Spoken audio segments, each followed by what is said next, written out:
Hey, Adam, how's it going? So, you saw about 2 nights ago, you saw Insidious, The Last Key. Now, as you know, I have a very strong affinity for the Insidious series.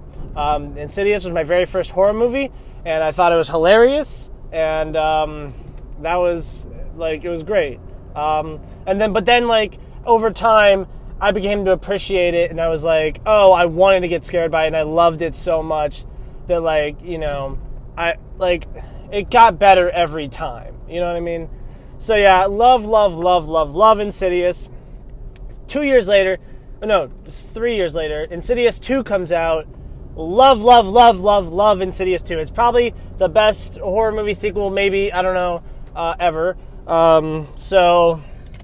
By the way, both movies written by James Wan and Lee Whannell, and then directed by James Wan, which is my favorite horror movie director and my favorite horror movie writer, I guess. So then Insidious 3 comes out, and it's all right, but it's not directed by James Wan. It's written and directed by Lee Whannell, which, fine, that's good enough.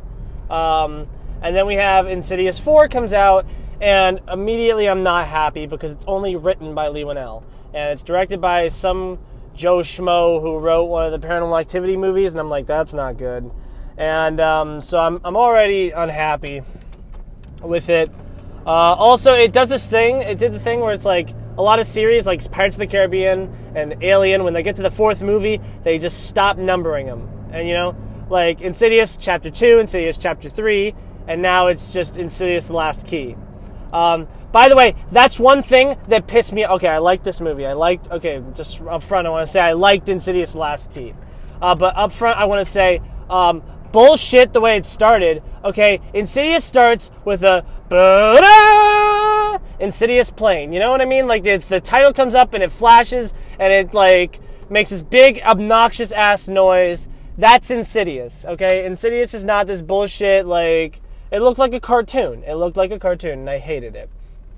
But yeah, so that bothered me. But this movie stars Lynn Shay, I guess. I don't know. And she does a phenomenal job. She's great. I love her in these movies. I think it's funny how this movie and Saw, the Insidious movies and Saw, are similar in that both take a character that dies in the takes a character that dies and then makes them the protagonist of the next 5 movies. You know what I mean? She dies, Elise dies in Insidious 1, and now she's the main character, the only main character.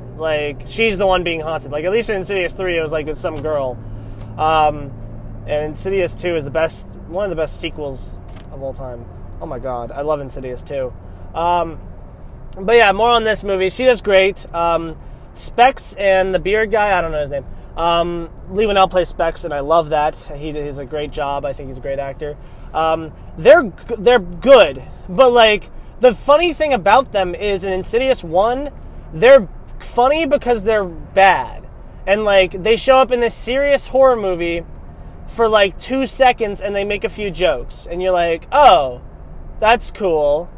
But now, they're, main characters. They're, and you're like, oh, they're the movie now. And you're okay with it. It's, the best-case scenario of Cars 2. How Cars 2 is oh, so we have Cars, but remember the annoying side character? That's the main character now. But, this is the best-case scenario of that, I feel. But, still, I don't know. It's not better than Insidious 2. It's not better than Insidious 1.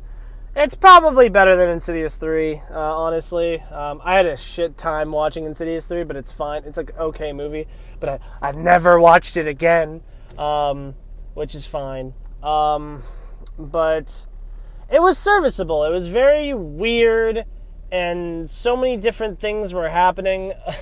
It was so, the plot kept twisting and turning, they go back in time. The timeline was weird, it's weird in all Insidious movies.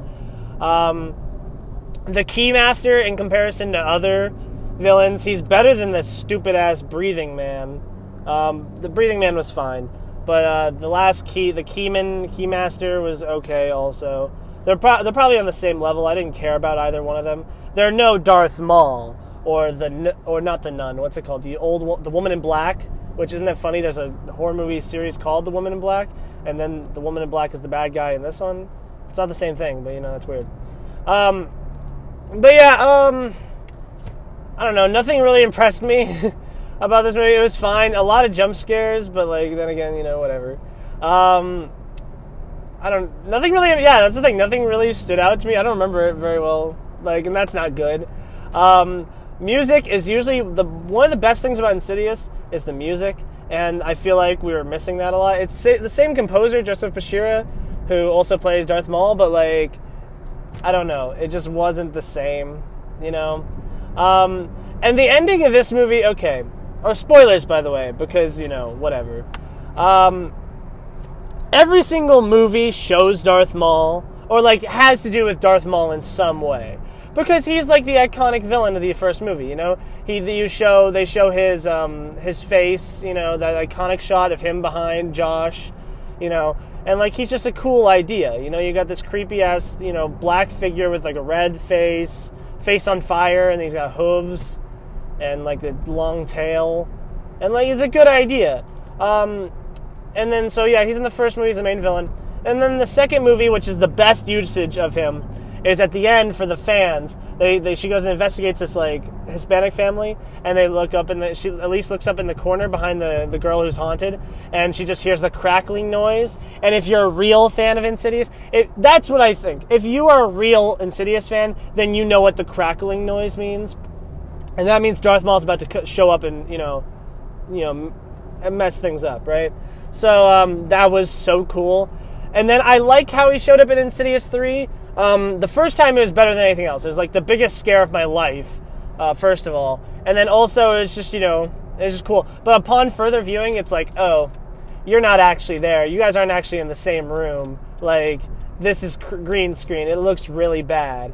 But whatever. Oh crap, I went too far.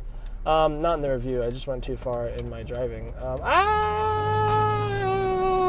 Okay, so, but yeah, in this one, it ends at the beginning of Insidious 1, right? So, everything that happened with her, and then Insidious 1 starts at the end, and she goes to bed, and she has some dream about Dalton from the first movie getting haunted by by Darth Maul. And you see Darth Maul for a second, and I'm not gonna lie, he looked like shit.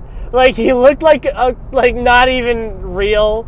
It looked so low budget. It looks like the Halloween Horror Nights version of it. Which, also, let me add, I got a preview of this movie. I didn't see any trailers, but I saw a preview, technically, in the Halloween Horror Nights house, which is the weirdest thing ever.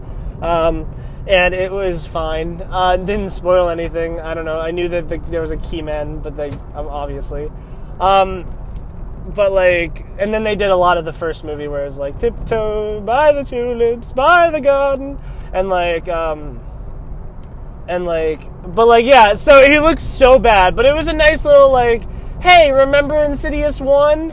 They're not twist endings, they're just hey, look how these movies intertwine, and you're okay, that's neat, it's just nice, which it's fine. It's just funny how all these movies are prequels, you know what I mean? And then and then she gets a call from Josh's mom, and Josh's mom is hey, Elise, I need you again. And she's is it Dalton? And she's oh, yeah. And you're okay, I get it, Wow, what a great movie for Lin Shaye. Great job. What a fantastic leading role for a woman, an elderly woman who's badass. Great job. Oh my God, I loved her. But yeah, other than that, though, it didn't impress me much. It was fine. Better than 3, but worse than 1 and 2. I don't know if I'd give it 4 stars. I think I'd give it 3, just because I was scared in it. Kinda. I don't know. Funny thing is, I was more in it for the plot. Can you believe that? This horror movie, and I'm sitting there, everyone else is oh, let's go get scared. And I'm I just want to see where the series is going. I don't know, which I enjoyed it for that. I don't think I'm ever going to watch it again, though. Maybe I'll watch the ending scene again. But other than that, no. The climax was horseshit. This movie's somehow found a way to feel super long, but also not long at all. Like, it's weird. It was like an hour and 45 minutes. Also, I just want to point out, I had super low expectations for this movie because, like, it came out in the first weekend in January, and the first weekend in January is infamous for shitty horror movies. Like, that is the staple of this movie season. You know that a Marvel movie is coming out the first weekend of May. You know that a risky blockbuster is coming out in the first weekend of August. You know that, like, a Star Wars movie is coming out in mid-December now. And you know that a shitty horror movie is going to come out right around January. Like, the beginning of January. And, like, I was like, wow, this is the faith that they have in this movie. Because, like, Insidious 3 came out in the summer. Insidious 2 came out in September. I don't know when Insidious 1 came out. Probably September also. But, like, it's just sad that this went from being a summer blockbuster to it's like, oh, we'll put you in the shittiest release date of the year. Which pissed me off. I had zero expectations for this movie. Wow, I talked a lot about this movie. But yeah, it pleasantly surprised, I guess. I don't know, but that's only because I had shit expectations. 3 out of 5. I'm going to go 3 out of 5. It's fine. It's probably one of the better fourth installments in a horror franchise. But, you know, it's whatever. I feel like that's it. I understand the Insidious timeline, too. Me and Nick talked about it. I could see this with Nick, which is great because Nick's my buddy, and he was the one I watched this with, and we watched the second one together and the third one together, and we love Insidious, and that was great. Something that was awesome. That's about it. First movie 2018, woo!